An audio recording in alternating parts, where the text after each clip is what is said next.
Hello, I'm BrigantiaBlackbird of Blackbird's Brew. Happy Sunday, and welcome to this week's video about the god Lugh. We're going to be discussing how to work with them. Last year, I worked with Lugh quite a bit through the month of August. It was a very enjoyable experience, and I was sorry to see the back of him once September rolled around. But he was off and he had other things to do. His presence in ritual was extremely uplifting. He reminded me of the people who are always looking for a way to do things rather than getting caught up in all the potential obstacles. He had great confidence, and it just made me feel like all things were possible. And for a while, I was hoping he might stick around or make occasional appearances, but it was not to be.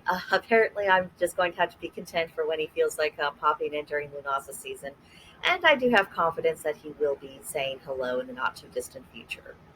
Now, although I do work with the Norse deities primarily, I have a sense that my patron god Loki and the god Lugh get along. Maybe they even are good friends. I mean, who knows what kind of relationships gods of different pantheons have amongst themselves that we're just wholly unaware of. There's just something about their temperaments that gives me that impression. Lugh received quite a bit of veneration in ancient times, and he enjoys fresh popularity in the present day. After all, he's a god for almost every single occasion. If you work with your hands or you like to get creative, Lugh may be especially compatible with you and could even serve as inspiration for you to further hone your skills. If you feel like you're stuck in a rut, reaching out to Lugh can help you expand your horizons and go on an adventure, either intellectually or perhaps even literally. If you need to seize control of your life, you can look to Lugh for guidance. He excelled in his kingship and can certainly teach you how to better rule yourself, to become more goal-oriented and create the life you want to have. Now let's talk about offerings. When I worked with Lugh last year, I noticed that any offering involving alcohol was very well received. And there was a particular brightening of the atmosphere during ritual when I gave him whiskey, so word to the wise there. I think anything involving breads or grains is appropriate. I like making very fruity scones. I brought that to him a number of times.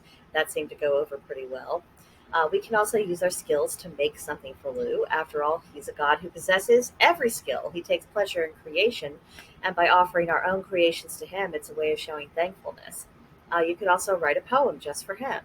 He is a god of all of the arts. That includes poetry. It doesn't have to be Shakespeare to be meaningful. Just write from your heart and give it to this particular deity. And another option is to bring him something from your own garden. Fruits, veggies, flowers, whatever it is you grow.